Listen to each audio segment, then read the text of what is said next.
sebenarnya reaksinya yang kita sebenarnya tidak inginkan. Jadi kalau misalnya contoh orang ngalamin kecelakaan gitu ya, terus udah gitu ketakutan luar biasa kan, dia nggak mau ngalamin lagi. Nah tubuhnya itu begitu ingat aja udah langsung wah takut gitu. Kayak misalnya turbulence pesawat langsung takut ketinggian.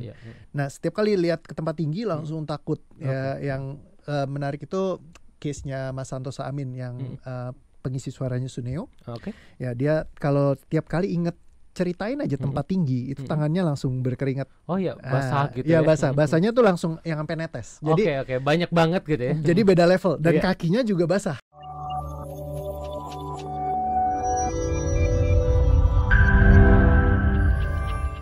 Nah, Coach Reo, mungkin juga 3.000 klien sudah ditangani, 3.000 lebih ya klien ini sudah ditangani. Sering menemukan nggak sih ada mitos-mitos yang sering kali keliru dan perlu diluruskan mengenai soal trauma ini, Coach? Sebenarnya sih yang paling banyak banget di luar itu ya trauma itu sesuatu yang nggak mungkin bisa diselesaikan.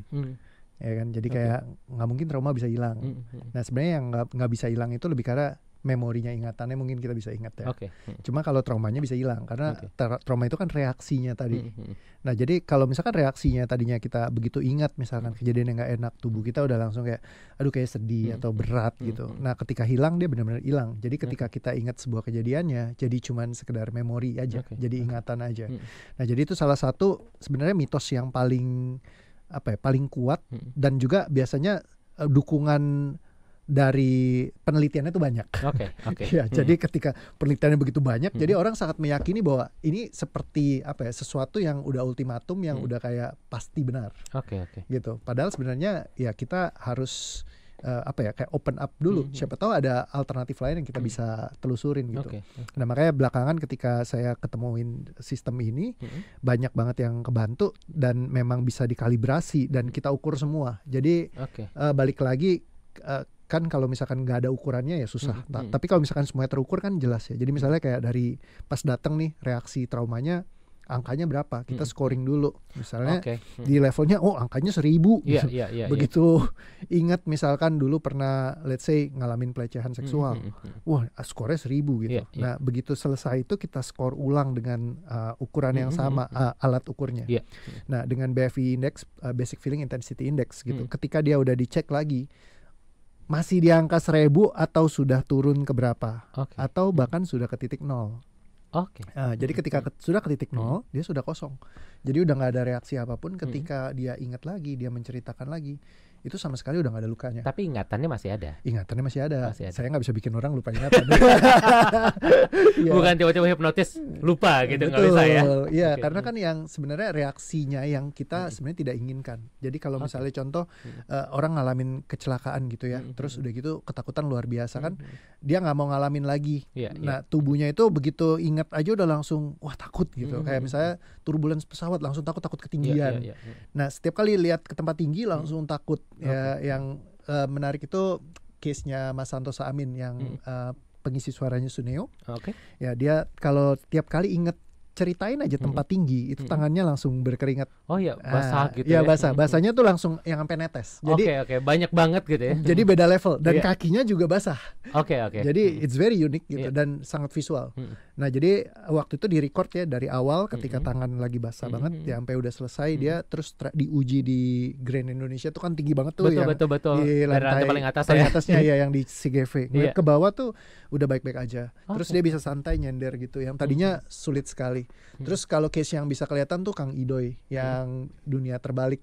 Nah, Kang Idoy itu dulu kan setiap kali kena kucing langsung langsung kayak teriak gitu ya karena dia trauma kucing waktu kecil ditempelin kucing sama kakaknya. Nah, jadi begitu udah beres ya sudah ada kucing lewat di jalan di bawahnya tuh biasa aja gitu. Jadi benar-benar reaksi afektifnya bisa selesai. Jadi reaksi trauma itu ya bisa dihilangkan sampai benar-benar selesai gitu. Jadi nggak ibaratnya kalau tadi kita bicara tentang judi, ada orang yang reaksinya itu kalau ketemu hal-hal berbau judi pengen judi terus gitu. Nah ketika dia udah hilang selesai ya sudah dia mirip kayak kita lah. Kita mungkin kalau nggak berjudi kita nggak relate. Saya jujur saya nggak paham kalau misalkan ini kok orang bisa sampai suka judi begitu. Nggak se-relate itu ya. Iya, nggak se-relate itu buat di situ gitu. Tapi karena belajar jadi ngerti, oh ada pola kayak gini gitu. Nah, kalau saya candunya di tempat lain. Main game. Oh iya. Semalaman tuh biasanya kalau gamers ya. Wah, ini bisa sampai pagi gitu. Saya sampai bikin buku sendiri di Gramedia diterbitin ya tentang game. Ya, di rumah saya udah ada setup gamenya. Game-nya sadis gitu kan. Nah, jadi ya dari dulu soal game gitu. Jadi kecanduannya di game terus. Nah, ketika saya beresin ya sudah, saya jadi nggak ada keperluan untuk saya main game terus-terusan gitu. Jadi itu salah satu yang kita bisa beresin. Jadi reaksi afektifnya itu ketika dia reaksi traumanya selesai, ya udah dia jadi nggak masuk ke pola-pola yang kayak kecanduan kayak gitu juga. Coach, ini juga yang sering kali beredar di masyarakat ketika kita ngomongin trauma adalah kalau masih ada rasa takutnya, masih ada rasa marahnya, rasa dendamnya, itu artinya belum memaafkan, belum legowo, belum ikhlas. Banyak orang menyatukan antara rasa trauma kita dengan kata maaf. Jadi kita harus maafkan, mengikhlaskan gitu ya, supaya kita bisa menghilangkan setiap emosi yang ada berkaitan dengan peristiwa tersebut. Menurut Coach Reo seperti apa? Lucunya memang kalau maaf itu banyak banget yang nyangkutnya di level kognitif aja. Sedangkan tubuhnya yang masih belum memaafkan. Kadang-kadang banyak kan yang kita ngucapin kita maaf-maafan lah gitu ya.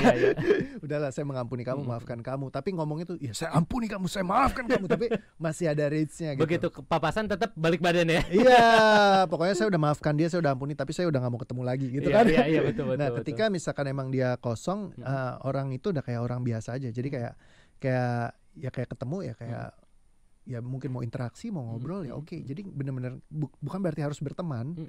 Cuman tidak ada lagi luka, tidak ada lagi kemarahan. Nah, itu benar-benar dia udah selesai. Jadi kalau misalkan banyak orang yang bilang maaf itu sebagai ibaratnya kayak kata kunci, yang enggak juga.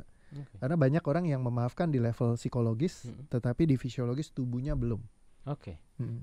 Coach, sebelum kita break, mungkin boleh secara singkat nih. Tadi artinya kalau kita mau bebas dari trauma kita adalah kita harus membebaskan secara fisiologis kita. Supaya ketika kita merespon sudah tidak ada respon yang tidak kita harapkan terjadi. Ini sebenarnya caranya seperti apa sih, Coach? Sebenarnya sih sistemnya ya tinggal breathing aja. Jadi kayak nafas. Cuma nafas itu kesulitannya adalah banyak orang yang ajarin nafas, tapi nggak tahu nafasnya di mana.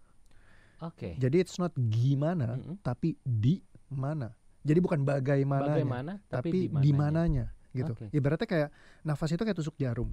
Hans, aku kasih jarumnya. Terus aku bilang, Hans, kemarin aku kesleo, pinggangku sakit. Tolong bantu tusukin dong jarumnya.